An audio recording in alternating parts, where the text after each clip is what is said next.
अस्सलाम वालेकुम, मैं हूं शारिक नक्शबंदी। आप देख रहे हैं एशिया एक्सप्रेस। 7 अक्टूबर 2023 को सुबह सवेरे इजराइल पर घात लगाकर हमला करने के बाद शुरू हुई फ़लस्तीन इजराइल जंग को आज तकरीबन 67 दिन 67 डेज़ गुजर चुके हैं। इस दौरान और शुरुआती दिनों में दुनिया के कई देशों को लगा था कि इजराइल जो सारी दुनिया को हथियार फराहम करता है, जिसके पास लेटेस्ट टेक्नोलॉजी के हथियारात है और दुनिया की ताकतवर तरीन फ़ौज है, वो चंद ही दिनों के अंदर फ़लस्तीन को अपने कब्ज़े में ले लेगी। और शायद इजरायली हुकूमत और इजरायली फ़ौजियों को भी यही गुमान था कि चंद सौ लड़ाके उनका क्या बिगाड़ लेंगे। लेकिन सारी दुनिया और इजरायली फ़ौज की ये खाम ख्याली साबित हुई और हमास के लड़ाकुओं ने इजरायली फ़ौज को दिन में तारे देखने पर मजबूर कर दिया। जी हाँ दोस्तों, 67 दिन गुजर जाने के बावजूद आज भी इजरायली फ़ौज फ़लस्तीन के गज़ा शहर की गलियों में भटक रही है, लेकिन उसे कहीं से कोई सुराग नहीं मिल पा रहे हैं और ना ही आज तक वो मुकम्मल तौर पर गज़ा शहर पर कब्ज़ा करने में कामयाब हुई है। 67 दिन के दौरान 5 दिन ऐसे भी आए जब जंग बंदी की गई और 40 इजराइलियों के बदले 150 फ़लस्तीनियों को रिहा किया गया और 5 दिनों बाद दोबारा जंग का आगाज़ कर दिया गया। फ़लस्तीनियों ने इजरायली फ़ौज को इतनी सख्त टक्कर दे रखी है कि ये इजरायली फ़ौज अपनी नाकामियों को छुपाने के लिए अब इसने मसाजिद का सहारा लेना शुरू कर दिया है। जी हाँ, कल एक ऐसी वीडियो जारी हुई जिसने ना सिर्फ फ़लस्तीन के मुसलमानों को बल्कि पूरी दुनिया के मुसलमानों में गम व गुस्से की लहर पैदा करती।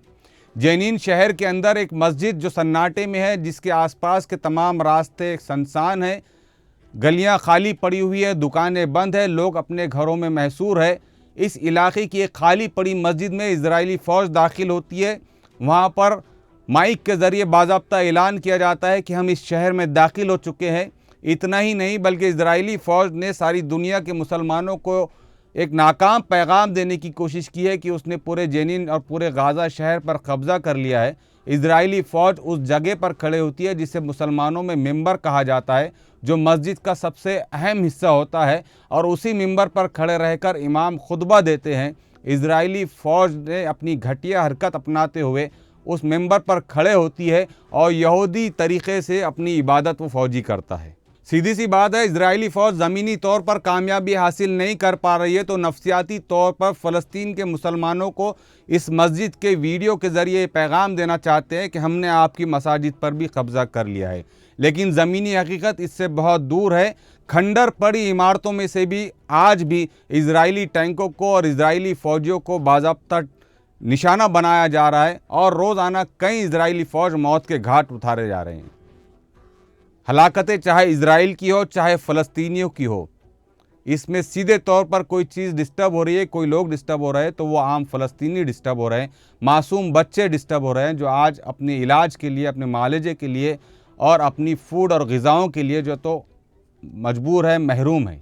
इस वीडियो के वायरल होते ही फ़लस्तीनी अथॉरिटी के फॉरेन मिनिस्टर ने इसे कंडेम किया है। वहीं इजरायली फ़ौज ने भी इस हरकत को गलत करार देते हुए वो जो मस्जिद में इजरायली फ़ौजी मौजूद थे उन्हें कुछ दिनों के लिए सस्पेंड कर दिया है। हम आपको बता दें कि इंटरनेशनल वॉर लॉ के मुताबिक किसी भी मजहबी इबादतगाह को जंग के दौरान किसी भी मजहबी इबादतगाह को, औरतों को, बच्चों को, बूढ़ों को, अस्पतालों को और स्कूलों को निशाना बनाने से परहेज़ करने के बाज़ाब्ता उसूल बनाए गए हैं और हर फ़ौज को ये ऑर्डर होता है कि वो इन चीज़ों को, इन इमारतों को या ऐसे ज़ईफ़ बूढ़े बच्चों को और औरतों को निशाना बनाने से परहेज़ करे।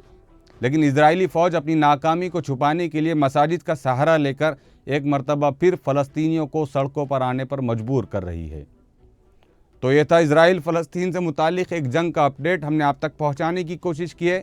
हम अपने अखबार के ज़रिए तफसीली मालूमात रोज़ाना आप तक पहुँचाते रहते हैं। आपसे दरख्वास्त है कि आप अखबार का मुताला भी करें और हमारे चैनल को शेयर करें, सब्सक्राइब करें और अपनी राय कमेंट बॉक्स में ज़रूर लिखें।